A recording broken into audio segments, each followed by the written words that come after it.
Hello and welcome back to another KCC video. I'm Rob, and today we'll be jumping into the ProRevenge archives. Before we start, please hit that subscribe button and click the notification bell so you know when the next video goes live. Our first story today comes to us from Jock BBC Boy. Wiggity wiggity whack, boss wouldn't pay me back. Bippity boppity boo, ended his job and marriage too. Let's jump right in. When I was in college, I had a minimum wage job in a bargain retail store. I worked in the warehouse around a lot of older guys, and the job required heavy lifting, usually 75 to 250 pounds of pallets and boxes.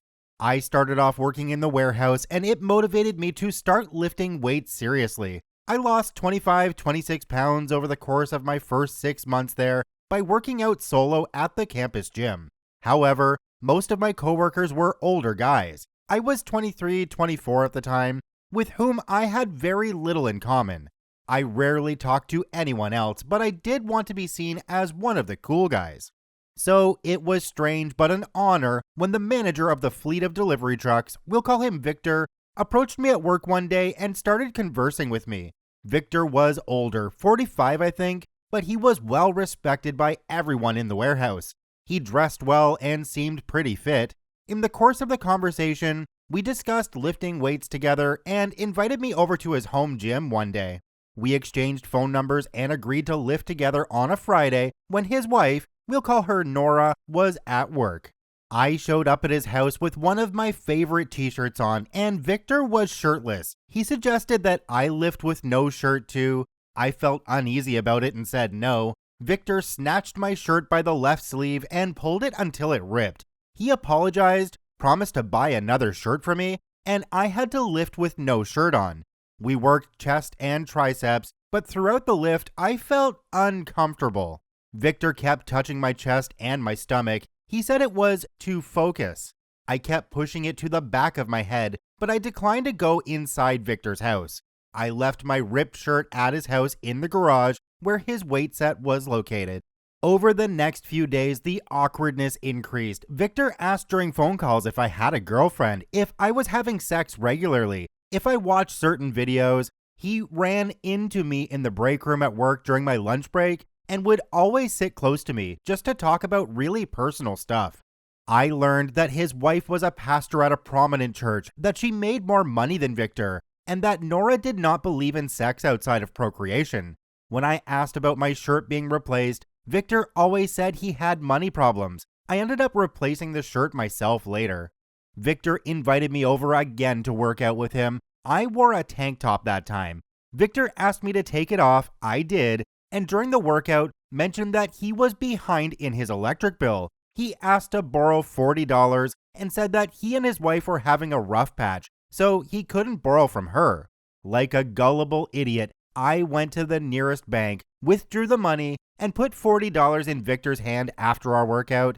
He promised to pay me back at payday. Payday came and went, but Victor's presence did not. I received late night after 10 p.m. phone calls from Victor. When I answered, he would sound drunk and talked endlessly, occasionally talking about my body. I stopped answering his calls and got voicemails from him, also sounding drunk, asking me to call him back. When I confronted Victor at work to stop calling me and pay me back, 2 days after payday, he told me he would pay me back next payday and that he just really needed a friend to talk to. I felt badly, agreed to wait, but also made up an excuse of how I couldn't lift weights with him. He didn't pay me back the following payday either, but Victor did send me a thread of pictures with his shirt off, in his underwear, and nude, all within the week of payday. When that third payday came, Victor avoided me at work. The revenge. Infuriated with his harassment and not being paid, I went to Facebook the day after payday and found Victor's wife's Facebook page and her church's Facebook page. I created a Gmail account with Victor's full name, then created a Facebook page with his first name and last initial, and uploaded all of the photos he had sent me. Then I friended his wife and the church's Facebook pages, set all settings to friends only level privacy, and logged out. That same night, I called our company's ethics hotline and left a voicemail tip. Mr. Victor Freeze is drinking very heavily and making lewd comments to coworkers and customers. Please look into this. Within a week, Victor was fired. Not only had he been drinking on the job and sometimes come to work hungover, he had been using corporate gas cards to fuel his and his wife's vehicles. He was arrested during his shift and several employees saw him walked out in handcuffs. I, unfortunately, didn't. Victor called me, drunk again, from his hotel room after his wife kicked him out of their house. Not satisfied with this level of revenge, I recorded Victor's voicemails into a handheld recorder I had bought for my college classes. I mailed the recorder, using Victor's home address as the return address, to his wife's church and marked it as, "Attention, Nora Freeze. Press play." Then I changed phone numbers. I haven't heard from Victor in years, but his firing was the talk of the store for months. I read the title and I was sold. In the post it said he was old. He did a bad thing, his wife took the ring. Revenge is a dish best served cold. It's great to see so many people building up the KCC community, but the majority of you watching this video right now aren't actually subscribed. If you're enjoying this daily Reddit content, please hit that subscribe button. It's free and you can always reverse it later. Our second story today comes to us from Zach Anna. I got fired. Employers' lawyers should have done their homework. I did. Let's jump right in.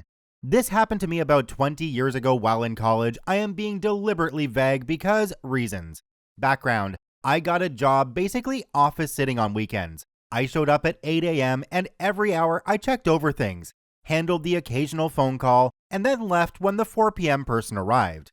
Most of the time I read, watched TV, or played games on my laptop. I probably worked no more than 10 minutes of every hour unless something went wrong. It went on like this for years. The pay was decent, holidays were double pay, and I even had opportunities to cover weekday shifts when others were sick. One day while I was covering the midday shift, my boss asked me to come into his office. He told me that the evening weekday position was going to become available that night. He offered me the position, which I accepted. I was told to punch out and return at 5 p.m. that night. The reason it went down like this should be obvious. Things went okay for a while. I showed up at 4 p.m., did the normal things, and then left at 12 a.m. when my relief arrived. It was a little more work, more call volumes, etc. Then, after 9 months, things started to go south. The daytime person developed a huge attitude problem and went from a nice person to a total Karen.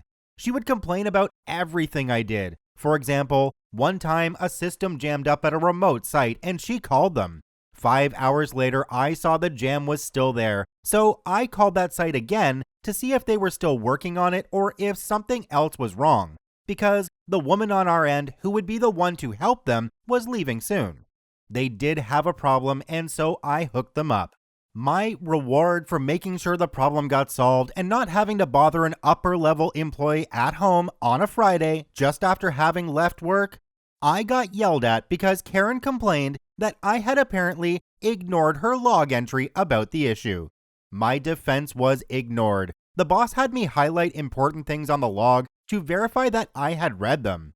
Things plodded on for a while with this new normal. I tiptoed around Karen when needed, thankful for the fact I only had to deal with her for no more than 5 minutes. I did the stupid highlighting thing, and my log entries started getting more and more detailed, even referencing Karen's calls when I had to follow up on an issue that crossed shifts. The firing. The following summer, just after I crossed the year mark, I went on vacation to visit some friends out of the state. When I got back after about a week, my boss came down after everyone had left and had me describe how I did a certain task, which involved certain updates. I explained to him how I did it, and so forth. He then told me that I had not been doing it at all, and that he was firing me. I had transposed the date code of the English file for the French file, which was the previous one. The newest one had already been applied anyways, so nothing was wrong. It was just a reason to get rid of me. So I left the office. My state is an at-will employment state, which means that I can quit at any time for any reason, and my employer can terminate me at any time for any reason. The only exceptions were state and federal laws, such as race, religion, etc. I thought I was screwed, so I just started applying everywhere I could. During my job search, I happened to accidentally stumble upon a link about employment law. Out of curiosity, I read it, and discovered that my employer had shot themselves in the foot. In the employee handbook, there was a job security clause. What this stated was that they would never lay us off and such if our jobs were eliminated. We would simply be retained and sent to fill an opening elsewhere in the company. It sounds good, but it resulted in them cooking up reasons to fire people to get around it. But their fancy, high-priced lawyers had missed something. In my state's laws, the ones passed by the legislature, I was screwed because of at will. What they neglected was case law, the ones determined by courts. This site cited a case from the state Supreme Court that had ruled that a job security clause waived at will on the employer side, turning it into a just cause relationship. This means that they had to have a real reason to fire me. The revenge. With that in hand, I sought out a lawyer. After my consultation with her, I set about collecting my evidence. My former boss did not realize that I knew more about this program than he did, seeing as I ran the same software on my own computer and laptop. I experimented. The date of the file, which they tried to use against me, is baked into the version. I was able to demonstrate to my lawyer that if I applied the same update over and over, which my former employer stated would change the date every day, would, in reality, display the date of the file. I showed this by backdating my own copy by a year using the update archive available from the vendor. Next, I showed her how the task used to be automated. A script would snag the file and process it every day on its own. A change on the vendor's site broke the script. It was an easy fix, but no one bothered to do it because the guy who had wrote it retired. The fix involved deleting 3 characters on one line in the script. The task was also marked as only being a weekday task. In my firing, I was told how important this update was and so forth. If it was so important, why was it not done on weekends or holidays? The vendor pushed out updates on those days too, as I showed my lawyer the ones from Christmas morning, and why had the automation not been fixed? With all that in hand, she contacted them. After presenting them with the law they broke and all the evidence I had collected, they were forced to settle with me. So in the end, their fancy high-priced lawyers did not do their homework. I did. Thank you to the wonderful librarians I have known in my life who taught me my information literacy skills. They paid dividends in this case. This story just proves that you should do your research and know your rights when it comes to employment law. Now, down in the comment section, there was another story from another Redditor named Weak Soul. It says, I hate people who try to stick it to you for no good reason, other than they're so crap that they have no other way to try and sling mud at everyone else. I worked in a factory where I shared duties with one other person. This was a shift pattern where we continually alternated. One week Monday to Friday, the following week Friday to Sunday. We were paid overtime on anything we did extra, even 15 minutes on the end of our shift. Now, I'm not a charity, and I ain't a snitch unless I've good cause. See, the woman I worked this pattern with would moonlight at a bar, picking up the odd shifts to complement her regular pay. I was, in effect, doing similar too, volunteering at a place where I could hobnob with the folks in the industry I was trying to get into. The issue was, this woman would regularly pick up the Thursday shift, which was a really busy karaoke night and, by her own admission, an early-ish finish, which meant she could get pissed with the regulars after. Weirdly enough, she seemed to have a lot of sickness on Fridays, especially after she'd worked Monday to Thursday. Now, Friday was a busy day for a few reasons, but not least because both of us were supposed to be in, so certain tasks were scheduled for then, and operations involving other people or certain aspects of quality were tailored to fit around this. There were too many jobs for one person to do in the regular day. Now, at the time I'd graduated uni, was back living in my garbage town that I thought I'd escaped, with no plans or expectations for my future. With my parents who, as nice as they are, still expected me to abide to the limited freedoms I'd had before the sex, drugs, and rock and roll a very average undergraduate degree permits. I was also in the messy death throes of a now long-distance relationship. As a result, I was a very unhappy bunny, so work and gym were literally the only things I did. The point is, I didn't really mind. Sure, the place was a crap hole when I got crapped on that first day. Sure, there were loads of stuff undone on the task sheet we had to sign off on. But F it, it's all overtime, baby. This woman also had a habit of trying to demean you. It was low level and mostly one-to-one, but it effed me right off, given that she was lucky to be there, and I felt I was hitting well below my potential. Even as a graduate, I was essentially the lowest paid employee, given that the others were either management or had to work nights, so received night shift pay. However, one day we had an inspector come in, and she remarked on a particular intricate task that I'd done and said it was done expertly.